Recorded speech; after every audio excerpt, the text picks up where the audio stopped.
여러분 반갑습니다. 같이 보실 하나님의 말씀은 창세기 35장 9절에서 13절입니다.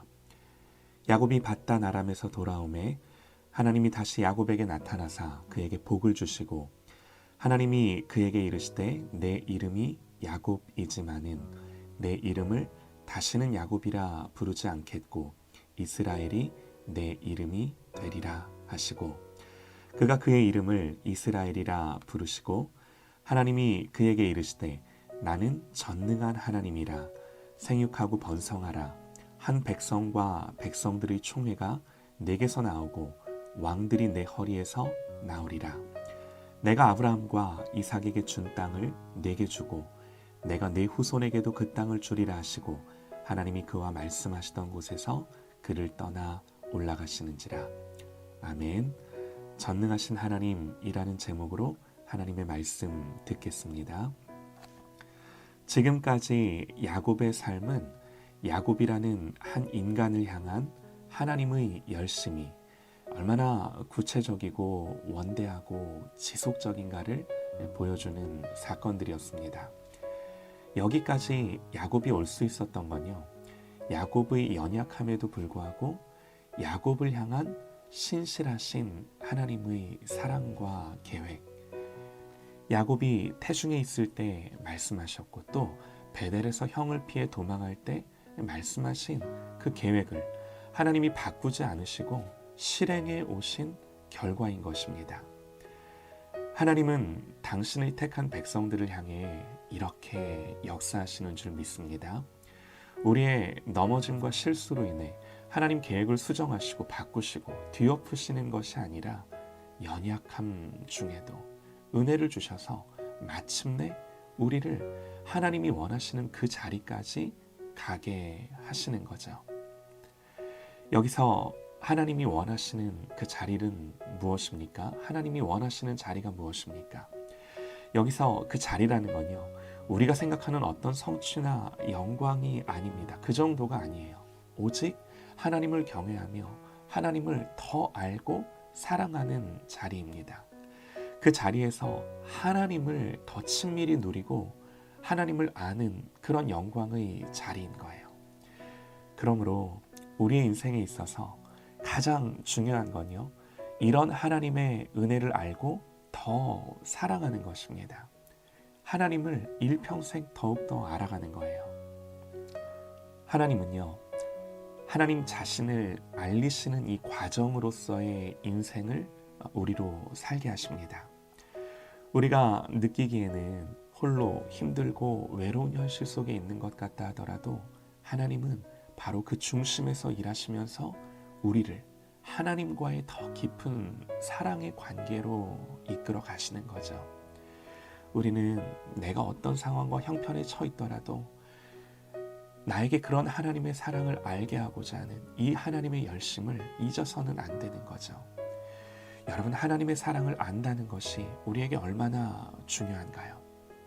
로마서 5장 5절에 소망이 우리를 부끄럽게 하지 아니함은 우리에게 주신 성령으로 말미암아 하나님의 사랑이 우리 마음에 부은바됨이니, 이 사랑이 우리의 모든 상황을 돌파하게 하는 줄 믿습니다. 야곱이 처음에 베델에서 하나님을 만났을 때 30년 뒤 자신의 모습을 상상하지 못했던 것처럼 하나님은 우리에 대해 우리 자신조차 짐작할 수 없는 놀라운 사랑과 계획을 가지고 계십니다. 오늘 말씀에서 하나님은 야곱을요, 다시금 이스라엘로 부르십니다. 야곱을 야곱이 아닌 이스라엘로 빚어가고자 하는 계획을 가지고 계셨던 거죠.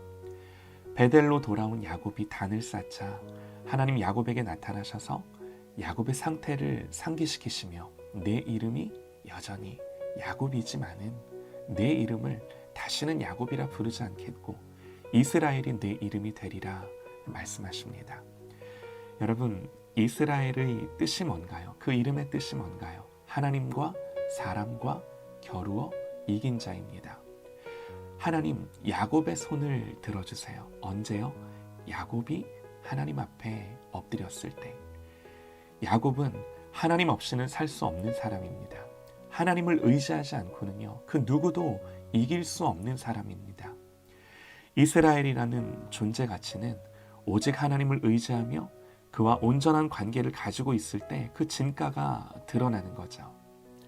이스라엘은 야곱의 이름이자 한 민족의 이름인데요. 이것이 이 이름이 갖는 정체성이에요.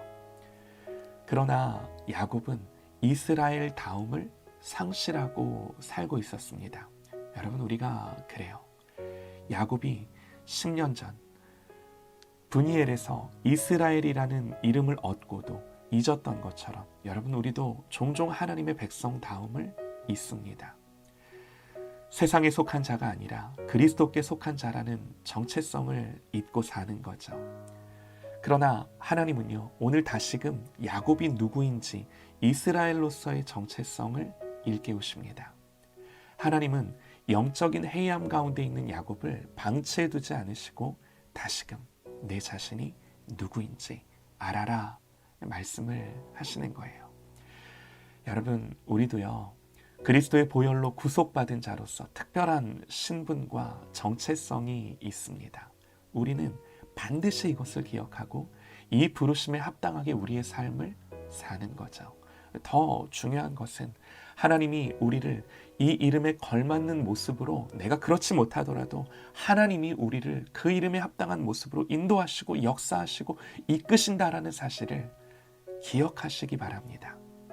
관건은요, 이런 하나님의 마음을 알고 나를 숲곳에서 옮겨 다시금 베델로 올라가는 거예요. 날마다 베델을 회복하는 삶을 사는 것입니다. 세상을 살다 보면요, 베델로 가야지 하면서도 나를 보면 숲곳에 그냥 그대로 머물러 삶을 살 때가 많아요.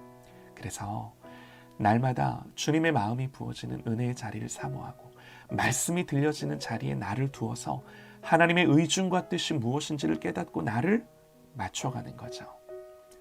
숲곳에서 일어나 베델로 올라가는 것입니다. 이때 우리는 하나님을 더욱더 깨닫습니다. 하나님을 더욱더 알게 됩니다. 오늘 베델을 회복한 야곱에게 하나님 말씀하세요. 그가 그의 이름을 이스라엘이라 부르시고 하나님이 그에게 이르시되 나는 전능한 하나님이라. 생육하고 번성하라.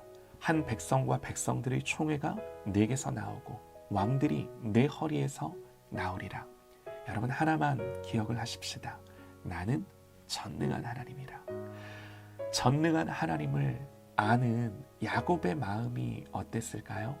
하나님은 자신의 전능함을 계시함으로 야곱에게 약속하신 것을 반드시 이루실 것이라고 말씀하십니다. 또 야곱 개인의 삶뿐만이 아니라 그 후손에게까지 약속한 모든 것을 이루실 거라 말씀하십니다. 이 전능한 하나님을 아는 것이 야곱에게 얼마나 가슴 벅찬 일인가요? 이거보다 더 큰 감동과 능력이 뭔가요? 우리가 믿는 하나님은 전능한 하나님이세요. 그러나 문제는 내가 이것을 야곱처럼 아는가? 내가 야곱처럼 듣는가? 내가 오늘 야곱처럼 이것을 내 삶 속에 발견하는가? 여러분, 야곱처럼 듣고 아는 저와 여러분 되시기를 소망합니다. 베델을 회복함으로 말미암아 여러분, 야곱이 다시금 이런 하나님을 깨달은 것처럼 여러분, 우리가 베델에서 단을 쌓고 이 전능한 하나님을 다시금 상기하며 깨닫는 저와 여러분 되시기를 소망합니다. 이 전능한 하나님을 아는 것이, 이 전능한 하나님을 선명하게 보는 것이 생명이고 능력입니다. 나의 하나님은 전능하세요. 이 진리는 죽음조차 바꿀 수 없는 엄청난 내용을 나로 하여금 소유하게 합니다. 전능하신 하나님이 지금도 우리의 형편을 아시고 필요를 아시고 인도하십니다. 하나님이 하실 것입니다. 그러므로 이 하나님을 향하여 오늘도 한 걸음 나아가고 하나님의 기뻐하시고 온전하신 뜻이 무엇인지 알아 믿음으로 주님을 바라보는 저와 여러분 되시기를 간절히 소망합니다.